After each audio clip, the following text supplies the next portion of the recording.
Baik, Assalamualaikum warahmatullahi wabarakatuh. Waalaikumsalam warahmatullahi wabarakatuh. Kami dari kelompok 4, saya yang bernama Dewi Oktavia dan satu rekan saya, Feni Gandhi. Ya, kami di sini akan menyampaikan mengenai discovery learning.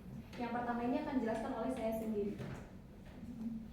Nah, apa sih itu discovery learning? Discovery learning ini pertama kali ditemukan oleh seorang ilmuwan yang bernama Jerome Bruner. Nah, tepatnya pada tahun 1961. Model pembelajaran ini bertujuan agar peserta didik mampu mendapatkan pengetahuan baru secara mandiri. Jadi inti dari model pembelajaran ini, peserta didik mencari tahu terlebih dahulu secara mandiri mengenai materi yang akan dipelajari, seperti itu. Selain Jerome Bruner, ada pula ilmuwan pendidikan yang menyatakan bahwa discovery learning ini merupakan metode pembelajaran yang menerapkan inquiry based instruction. Ya, jadi si Rusmani ini menyatakan bahwa dukungan seorang individu atau kelompok untuk menemukan pengetahuan sendiri berdasarkan pengalaman yang telah didapat. Jadi sebenarnya tidak jauh berbeda dengan yang telah disampaikan oleh Jerome Bruner. Intinya dari discovery learning ini siswa mencari tahu permasalahannya secara mandiri atau bersama kelompoknya, seperti itu. Kemudian, adapun langkah-langkah untuk melakukan model pembelajaran discovery learning ini, yang pertama itu stimulus.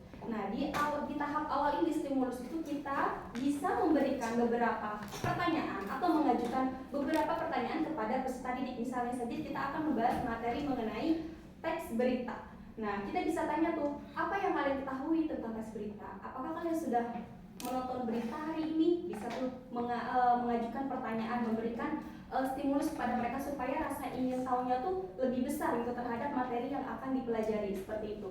Nah, untuk tahap yang kedua ada identifikasi masalah. Setelah tadi kita memberikan pertanyaan, nah yang kedua ini identifikasi masalah, bisa kita menayangkan video-video berita gitu. Baru kita bisa menanyakan isi berita itu tuh apa. Mereka udah mulai mengidentifikasi masalah atau isi yang ada di dalam video berita tersebut.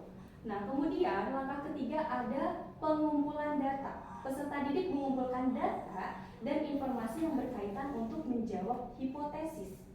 Nah, kalau tadi sebenarnya di tahap identifikasi masalah itu mereka baru menerka-nerka gitu ya. Apa sih itu isi videonya? Nah, di pengumpulan data ini mulailah mereka mengumpulkan data dari video yang mereka simak tersebut secara berkelompok ataupun secara individu.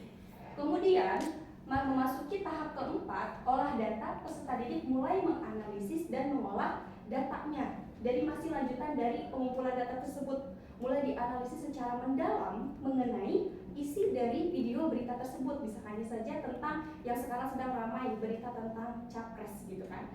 Nah, bisa tuh tentang debatnya gitu kan. Itu semalam tuh bahas tentang apa aja sih gitu kan, diolah tuh informasinya. Nah, setelah itu tahap yang kelima ada pembuktian. Hasil dari pengolahan data kemudian dilakukan pengecekan dan pemeriksaan secara cermat dan dihubungkan dengan hipotesis awal. Nah, kan di tahap keempat itu mereka sudah mengolah data. Di tahap kelima ini mulai mereka membuktikan apakah analisis yang mereka sudah lakukan itu sudah tepat, sudah benar, sudah sesuai dengan isi yang ada dalam video tersebut. Itu mulai dilakukan pembuktian. Nah, langkah yang terakhir ada generalisasi. Nah, setelah langkah 1 sampai dengan langkah 5 ini terpenuhi, mereka sudah mengetahui, sudah melakukan analisis, sudah melakukan diskusi bersama kelompoknya. Langkah terakhir itu barulah mereka menarik kesimpulan. Apa sih kesimpulan dari yang mereka dapatkan itu, informasinya seperti itu. Nah, untuk selanjutnya akan dijelaskan oleh Bu Feni. Baik, terima kasih Bu Dewi. Selanjutnya saya akan memaparkan mengenai kelebihan dari discovery learning. Sebelumnya, Bu Dewi itu telah memaparkan bahwa discovery learning itu merupakan suatu model di mana peserta didik ini tidak diberitahu terlebih dahulu terkait dengan materi yang akan dipelajari. Tapi peserta didik itu melakukan uji coba terlebih dahulu, baru setelahnya mereka harus menerka-nerka kira-kira apa yang menjadi poin pembahasan pada pertemuan kali ini. Nah, dalam model seperti itu kita memiliki beberapa kelebihan. Yang pertama, ketika kita menggunakan discovery learning, maka kita mampu mendorong peserta didik untuk lebih aktif dan juga ini dapat menjadi motivasi bagi peserta didik. Terus selanjutnya, pembelajaran juga sesuai dengan kapasitas dan kecepatan peserta didik.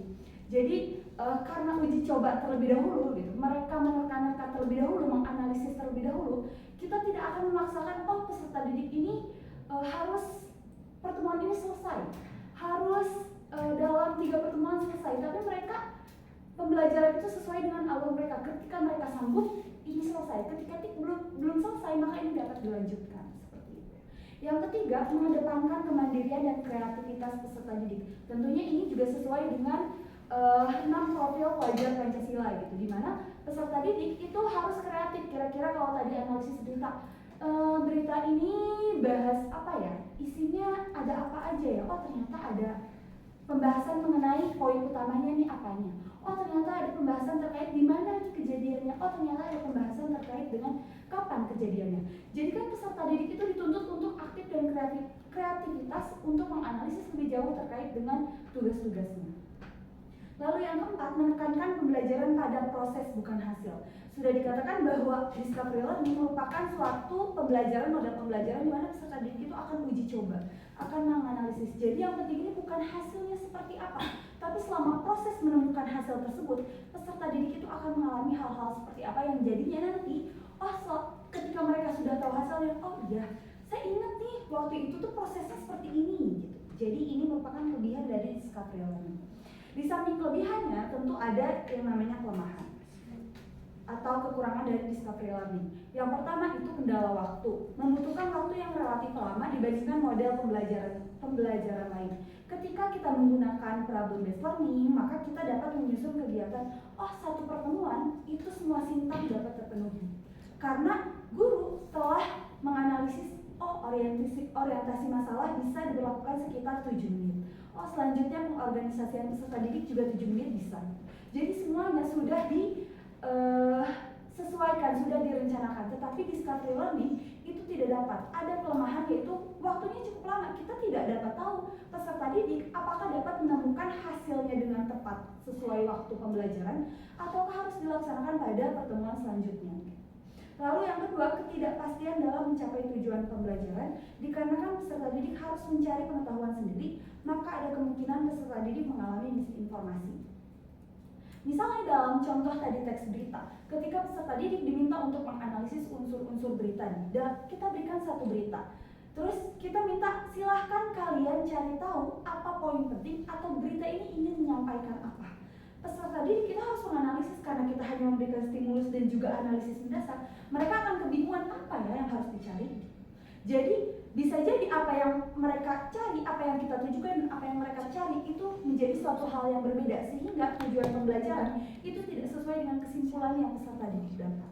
Terus yang ketiga, tidak semua peserta didik terfasilitasi dalam proses penemuan. Karena peserta didik dituntut untuk menganalisis sendiri, maka ini ada kemungkinan dalam kelompok-kelompok hanya peserta didik yang memang cukup aktif, yang cukup termotivasi untuk melakukan analisis atau uji coba tersebut. Ketika terjadi otomatis karena mereka tidak diarahkan dengan pasti, maksudnya mereka harus menganalisis dengan ketidakpastian, maka guru akan kewalahan untuk menanggapi peserta didik, Bu ini, jadi karena pasti akan amat sangat kacau gitu, chaos gitu ya.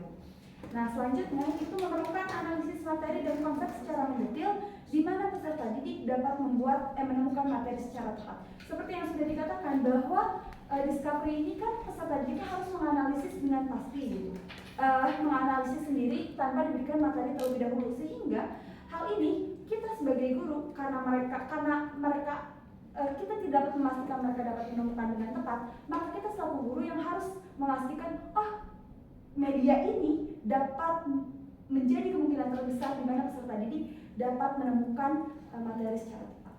Gitu. Sekian pemaparan dari kelompok kami. Terima kasih atas perhatiannya. Wassalamualaikum warahmatullahi wabarakatuh. Waalaikumsalam warahmatullahi wabarakatuh.